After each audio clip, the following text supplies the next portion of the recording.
Hey everyone, Anthony Fantano here, internet's busiest music nerd. And has anyone noticed there's so much mid out there right now? Just this constant onslaught of albums that are so deeply devoid of anything substantive and attention grabbing that they're barely even worth commenting on. In order to make this point that I want to bring up here in this video, I should probably talk about an old segment that I used to do on my main channel called the YUNOREVIEW, which was kind of like this gauntlet style album commentary piece of content that I did, where I just addressed a bunch of records every month or so that I didn't have a chance to review, but I gave some, light thoughts, general thoughts. After a while, I sort of lost passion for doing the segment. Over time, I felt like I wasn't really able to listen to a lot of these albums deeply enough to really get a sense of why it was I didn't really like them. On top of it, at least for me personally, it felt like a lot of my criticisms were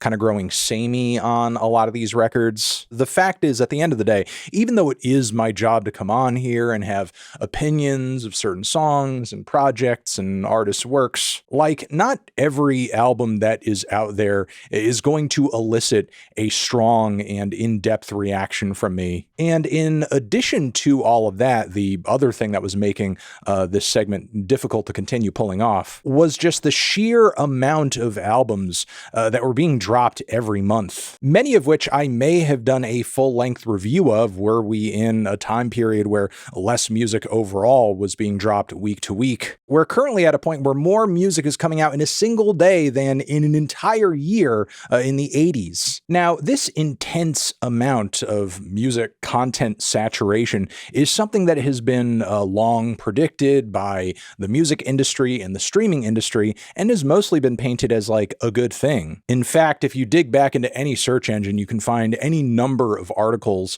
talking about how this music industry consumption long tail is going to be great for DIY and independent musicians, because in theory, what is going to be created is a series of niche fandoms and communities for artists who, aren't necessarily mainstream level, and they'll be able to build their own independent careers on their own creative tracks without having to worry about generating the sort of mainstream hits that scale for the Billboard Top 40. And while there are certainly examples out there of mid-tier pop artists and relatively underground artists or independent artists building that kind of community for themselves, simultaneously what has also been generated in addition to that is a bunch of algorithmically crafted musical echo chambers where mediocrity thrives, because the listener bases trapped in those echo chambers just want to hear a very specific thing and don't have super high expectations for the artist that they're following and listening to. So when the artist whose music performs well in those spaces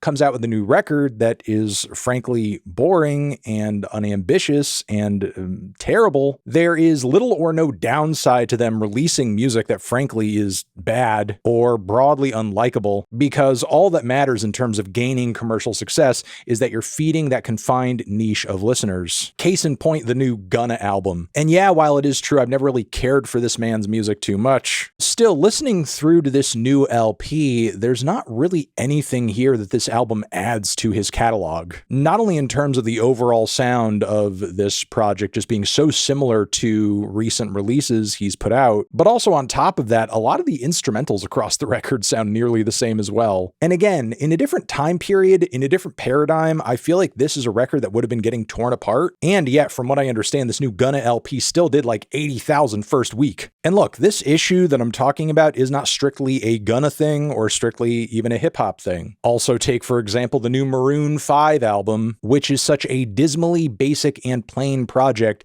that it's actually kind of shocking, especially when you consider that there was a point in time where Maroon 5 was legitimately writing some of the biggest pop rock hits of the mainstream ever, and they were songs that were actually pretty good for the time period in which they came out and have aged relatively well. This love is taking its hold on me, she said. goodbye too many times before. Despite that legacy, despite the presumed talent that was there in the first place to make those songs, Maroon 5 just came out with this new record that is barely an album. It's not even 30 minutes in length. It's loaded with forgettable songs, stale features, production that sounds like we've just booted up the DAW, very soulless and no live band feel at all to speak of. And again, it's another project that doesn't really add anything to the band's catalog. This record in the greater Maroon 5 canon, if you want to call it that, is utterly meaningless and doesn't really do anything in terms of like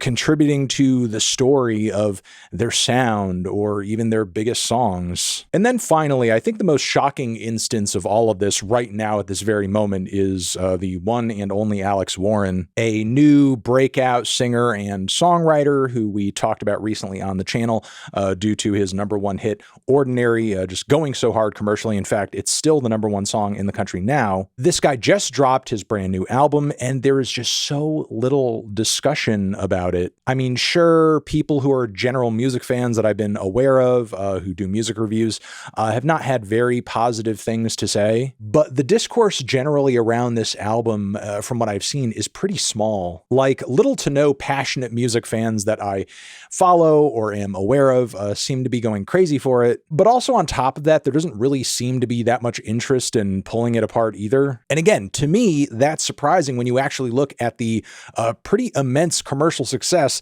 that Alex Warren has been seeing behind Ordinary and even the first week sales of this album. Like, this is a project that, commercially speaking, people should be chomping at the bit to dive into. Even I myself am completely bored to tears at the thought of having to review this thing, which again is funny because the music on this record is like so the hallmark for so many different sounds that people tend to get like really riled up over on the internet, whether it's songs that have like, you know, lots of Christian themes peppered throughout the lyrics, or if it's the type of music that has like those big, dramatic, over the top Imagine Dragons style choruses and drum beats, or even, you know, just like the whole stomp, clap, holler, singer, songwriter vibe that so many on the internet were giving much smaller figures like Brendan Abernathy such a hard time over on TikTok for months. Like, that sound is very objectively Alex Warren sound, and he does an even worse job of it by comparison. And yet he is very clearly seeing little to no downside or pushback